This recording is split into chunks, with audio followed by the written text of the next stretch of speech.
Hello दोस्तों, स्वागत है आपका हमारे इस नए वीडियो में। आप देख रहे हैं आपका अपना यूट्यूब चैनल अप्रेंटिसशिप गाइड, जिसमें है ऑल अबाउट अप्रेंटिसशिप ट्रेनिंग।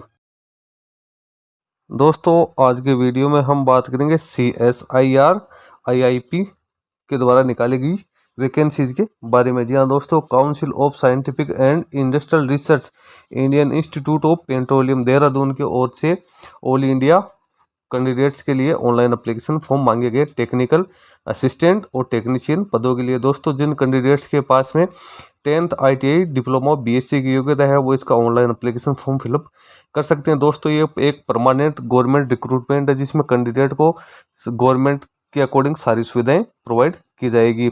इसमें जो ऑनलाइन एप्लीकेशन फॉर्म भरने की जो लास्ट डेट है वो 9/11/2023 रखी गई है। इसका ऑनलाइन एप्लीकेशन फॉर्म अब 21/10/2023 से भरना शुरू हो चुका है। दोस्तों, आज के वीडियो में हम इसी वैकेंसी के बारे में डिटेल में जानेंगे। सबसे पहले अपन इसका नोटिफिकेशन देखने वाले हैं कि किन किन जो योग्यताधारी कैंडिडेट्स है उनको इसमें मौका दिया गया है, कितनी वैकेंसीज है, सिलेक्शन प्रोसीजर क्या रहेगी और ऑनलाइन एप्लीकेशन किस हिसाब से कैंडिडेट को भरना है, उन सारी चीज़ों पे अपन डिस्कशन करने वाले। दोस्तों, अप्रेंटिस ट्रेनिंग और टेक्निकल सरकारी जॉब्स की लेटेस्ट अपडेट पाने के लिए हमारे चैनल को सब्सक्राइब कर ले, बेल आइकन पे क्लिक कर नोटिफिकेशन ऑन कर ले ताकि वीडियो के माध्यम से सारी अपडेट्स आपको समय समय पे मिलती रहे। दोस्तों, चलते हैं इसके नोटिफिकेशन पेज पे और जानते हैं details.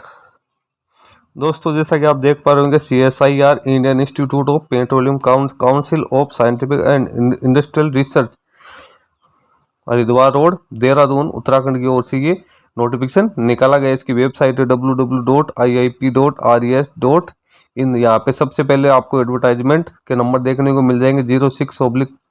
06/2023 date of commencement online application वो 20/10/2023 से भरना शुरू हो चुका है। लास्ट डेट है ऑनलाइन एप्लीकेशन फॉर्म भरने की वो 9 नवंबर 2023 रखी गई है और लास्ट डेट है जो हार्ड कॉपी भेजने की है वो 19/11/2023 रखी गई है। यानी इसमें आपको सबसे पहले ऑनलाइन एप्लीकेशन फॉर्म फिलअप करने है, उसके बाद उसकी हार्ड कॉपी है जो एनक्लोज डॉक्यूमेंट है उनके साथ आपको हार्ड कॉपी भिजवानी जरूरी होगी। अब यहाँ पे सबसे पहले अपन देखें तो दो प्रकार की पोस्ट यहाँ पे ऑनलाइन एप्लीकेशन मांगेंगे। सबसे पहले टेक्निकल असिस्टेंट ग्रुप 3 इसमें अपन टोटल पोस्ट की बात करें तो 24 पोस्ट है, जिसमें अनरिजर्व की 11 है, SC की 4 है, ST की 2 है, OBC की 5 है, EWS की 2 पोस्ट रखी गई है। पे स्केल की बात करें एज पर 7th पे कमीशन तो पे लेवल है 6 में अपॉइंटमेंट किया जाएगा, जिसकी पे स्केल 35,400 से लेकर 1,12,400 रुपये रहेगी। टोटल एमोलमेंट की अपन बात करें तो 59,196 रुपये कैंडिडेट को इनिशियल सैलरी मिलेगी। एज लिमिट 28 वर्ष रखी गई है। इसी प्रकार से 2 नंबर की पोस्ट है टेक्नीशियन ग्रुप फर्स्ट की बात करें तो टोटल 27 पोस्ट है।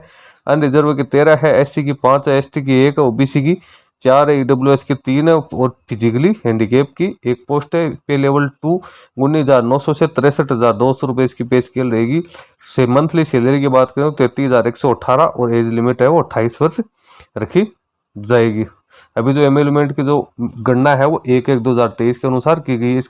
इसमें आप देख सकते हो DA HRA वगैरह भी शामिल है। अब सबसे पहले यहाँ पे जो एजुकेशनल क्वालिफिकेशंस और जो एक्सपीरियंस रिक्वायर्ड है उसकी डिटेल्स यहाँ पे दी है। तो टेक्निकल असिस्टेंट पोस्ट की अपन बात करें तो सबसे पहले मैकेनिकल में अपन देखें तो डिप्लोमा होना जरूरी है मैकेनिकल इंजीनियरिंग में 3 साल का, और आप इसमें देख सकते हो मिनिमम 60% मार्क्स के साथ और 2 साल का एक्सपीरियंस होना जरूरी है।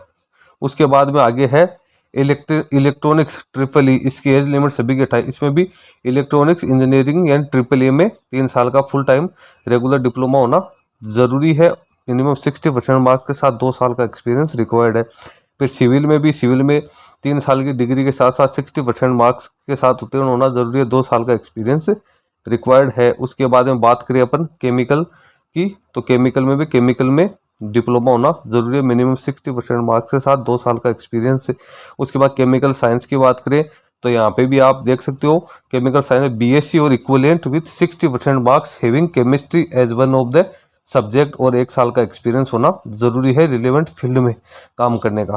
फिर आती है माइक्रोबायोलॉजी और बायोटेक्नोलॉजी की अपन बात करें तो इसमें BSc या इसके इक्विवेलेंट होने जरूरी है। 60% मार्क्स के साथ 1 साल का एक्सपीरियंस होना जरूरी है। फिर science communication and dissemination directorate की बात करें तो यहाँ पे आप देख सकते हो BSc उत्तीर्ण होना जरूरी है। मिनिमम 60% मार्क्स के साथ या इस कैंडिडेट के पास डिप्लोमा होना जरूरी है जर्नलिज्म या मास कम्युनिकेशन में 60% मार्क्स के साथ। अब बात आती है टेक्नीशियन पदों की, टेक्निकल असिस्टेंट पदों की बात हो चुकी है। अब टेक्नीशियन पदों की बात करें तो केमिकल साइंस की बात करें तो इसमें 10th क्लास पास होना जरूरी है, जिसमें साइंस सब्जेक्ट होना जरूरी है और मिनिमम 55% मार्क्स के साथ पास होना जरूरी है। इसके साथ ही ITI का सर्टिफिकेट होना जरूरी है, NCVT या SCVT का अटेंडेंट ऑपरेटर केमिकल प्लांट और लेबोरेटरी असिस्टेंट केमिकल प्लांट का।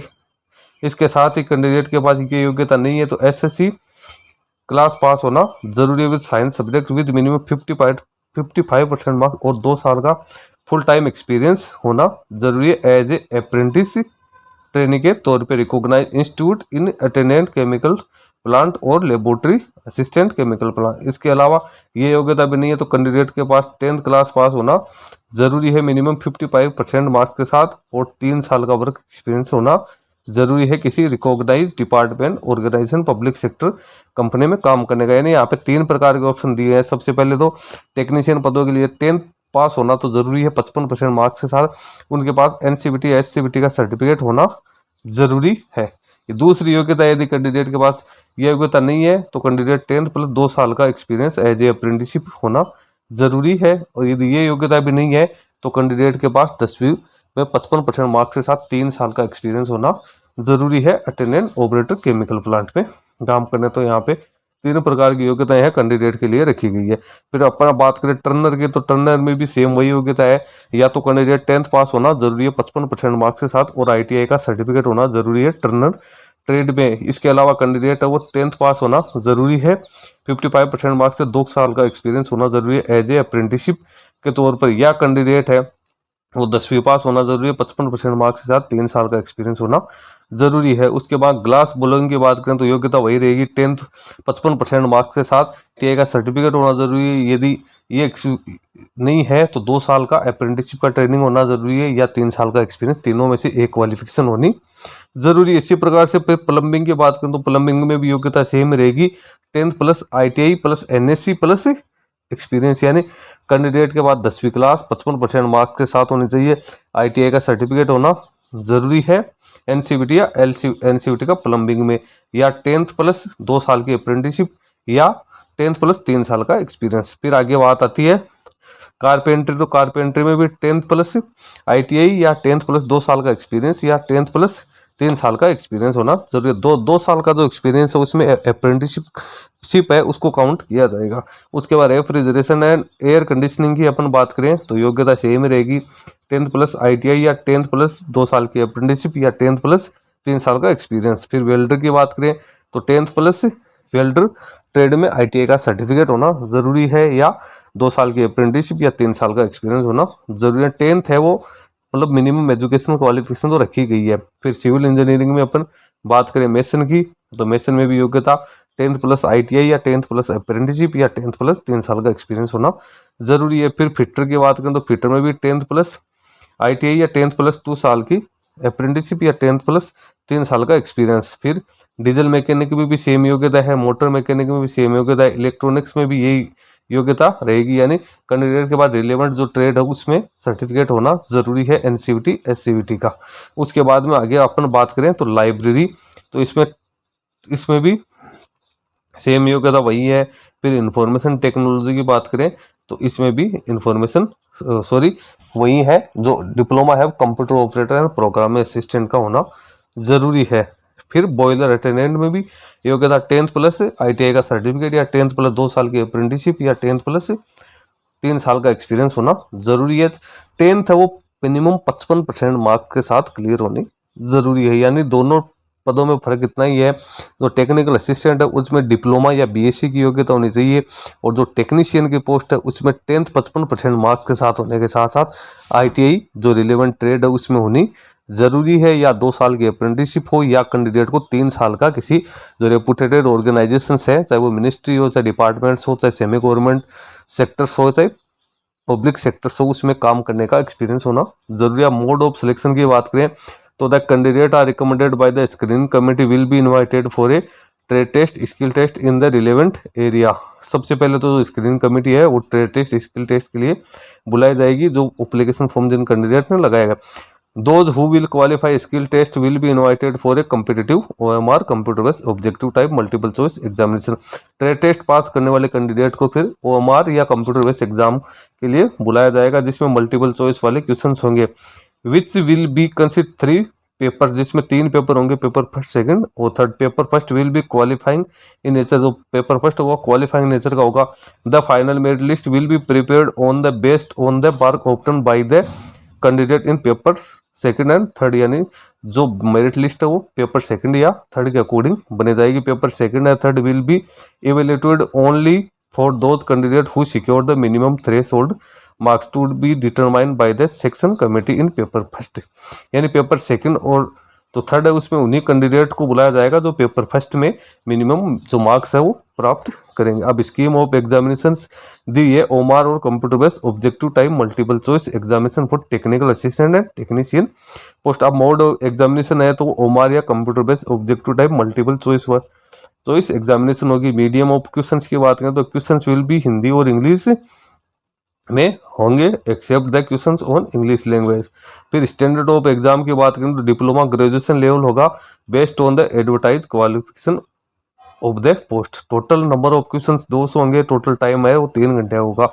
अब पेपर फर्स्ट है उसमें 1 घंटा कैंडिडेट को दिया जाएगा, जिसमें मेंटल एबिलिटी के 50 क्वेश्चन होंगे और जिसमें 100 मार्क्स कैंडिडेट के होंगे। इसमें कोई नेगेटिव मार्किंग नहीं होगी। रोड़ा कौन सो करे है फिर पेपर सेकंड की बात करें तो इसमें 30 मिनट मिलेगी, जिसमें जनरल अवेयरनेस के 25 क्वेश्चन होंगे और 75 मार्क्स के होंगे। फिर इंग्लिश लैंग्वेज में अपन देखें तो 25 क्वेश्चन 75 मार्क्स के। इसमें नेगेटिव मार्किंग होगी, यानी प्रत्येक सही क्वेश्चन के लिए 3 अंक दिए जाएंगे और एक गलत क्वेश्चन के लिए एक गलत आंसर के लिए 1 अंक वो काटा जाएगा। उसके बाद में बात आती है पेपर थर्ड की। इसमें 1 घंटे 30 मिनट कैंडिडेट को मिलेगी। इसमें जो आपका कंसर्न सब्जेक्ट है, जो आपकी क्वालिफिकेशन है टेक्निकल की, उसके 100 क्वेश्चन होंगे, 300 नंबर होंगे। इसमें भी नेगेटिव मार्किंग होगी, प्रत्येक गलत क्वेश्चन आंसर के लिए 1 नंबर काटा जाएगा। उसी प्रकार से फिर बात करते हैं टेक्नीशियन की, तो इसमें भी आप देख सकते हो ओमार और computer based objective type multiple choice वाले एग्जामिनेशन होगी। मीडियम ऑफ क्वेश्चन है वही हिंदी और इंग्लिश होगा।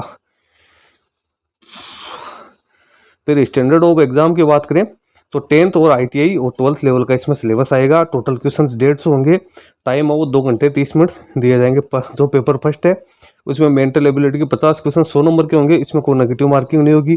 फिर पेपर सेकंड है उसमें जनरल अवेयरनेस और जनरल इंग्लिश के 25 क्वेश्चन होंगे और 75 मार्क्स होंगे, इसमें नेगेटिव मार्किंग होगी, प्रत्येक रॉन्ग आंसर के लिए 1 नंबर काटा जाएगा। फिर पेपर थर्ड की बात करें तो इसमें जो कंसर्न सब्जेक्ट उसके 50 क्वेश्चन होंगे 150 नंबर के, इसमें भी नेगेटिव मार्किंग होगी। उसके बाद में यहाँ पे जनरल कंडीशंस दी है, इसमें ऑल इंडिया के जो कैंडिडेट है उसमें पार्टिसिपेट कर सकते हैं, इसमें फॉर्म भर सकते हैं। अब एप्लीकेशन फी की बात करें तो यहाँ पे 500 रुपये एप्लीकेशन फी रखी गई है। जनरल OBC EWS कैंडिडेट के लिए, SC ST PWD वुमन और एक सर्विसमैन कैंडिडेट हैं उनको इस फीस से मुक्त रखा गया है।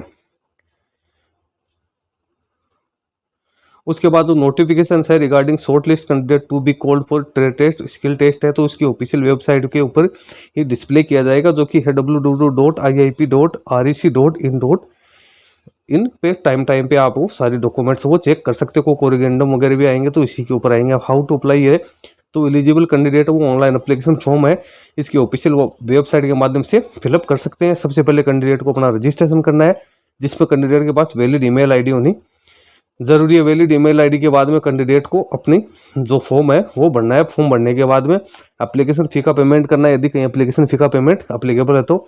उसके बाद जो कंप्यूटर जनरेटेड एप्लीकेशन फॉर्म उसका प्रिंट आउट निकालना है और उस पर अपने मैनुअल साइन करने हैं। साइन करने के बाद में जो सेल्फ अटेस्टेड कॉपीज है, सर्टिफिकेट है, मार्कशीट है, टेस्टिमोनियल है, इन सब एक्सपीरियंस एंड कास्ट सर्टिफिकेट जो अप्लीकेबल है, और एक रिसेंट साइज का पासपोर्ट फोटोग्राफ है जिसपे साइन आपके होने जरूरी है। ये करने के बाद आपको बाई डाक है एप्लीकेशन, जिसके ऊपर लिखा हुआ होगा एप्लीकेशन फॉर द पोस्ट हो, फिर पोस्ट कोड आपको डालने हैं और रजिस्टर्ड या स्पीड पोस्ट से आपको senior controller of administration CSIR Indian institute of petroleum POIIP Mokampur Haridwar road Dehradun को आपको भेजना है। ये फॉर्म भेजने की जो लास्ट डेट है वो 19/11/2023 रखी गई है। यानी ऑनलाइन एप्लीकेशन फॉर्म तो आप 9 नवंबर तक ही भर सकते हो, लेकिन जो ऑफलाइन फॉर्म है जो डाक से आप भेजोगे 19/11/2023 तक भेज सकते हो। उसके बाद में आपके फॉर्म पे कोई विचार नहीं किया जाएगा। अब यहाँ पे दिया है कि आपको फीका पेमेंट कैसे करना है, तो उसकी डिटेल्स आपको यहाँ पे देखने को मिल जाएगी। अब following document must be attach along with the hard copy of application form to be sent by the post. क्या क्या डॉक्यूमेंट्स आपको इसमें अटैच करने हैं, तो एक पासपोर्ट साइज की कलर फोटोग्राफ जो कि आपके साइन उस पर होने जरूरी है। फिर self attested copies of education qualification certificate and marksheet है। फिर self attested copies of date of birth. फिर self attested photocopies of experience if any. फिर self attested photocopy of document related to caste से related यदि कोई document है तो वो आपको यहाँ अटैच करना है। एप्लीकेशन फी आपने पेमेंट पेड की है तो उसकी रिसिप्ट आपको लगानी है। जो फॉर्म है जिसका प्रिंट आउट आपने निकालना है वो आपको इसके ऊपर उसके साथ लगा के उस पर साइन करके आपको भिजवाना जरूरी है। तो दोस्तों ये परमानेंट रिक्रूटमेंट है। जिन कैंडिडेट्स के पास डिप्लोमा डिग्री या फिर ITI की योग्यता है वो कैंडिडेट्स में अपना ऑनलाइन और ऑफलाइन एप्लीकेशन फॉर्म सबमिट कर सकते हैं। इसका ऑनलाइन एप्लीकेशन फॉर्म भरना शुरू हो चुका है। इसका लिंक मैं अपने वीडियो के डिस्क्रिप्शन डाल दूंगा, जहां से आप इसकी PDF और ऑफिशियल वेबसाइट की विजिट कर सकते हो। दोस्तों आज की वीडियो में इतना ही। वीडियो अच्छा लगे लाइक शेयर करना, कोई क्वेरी हो कमेंट करके बताना। धन्यवाद दोस्तों।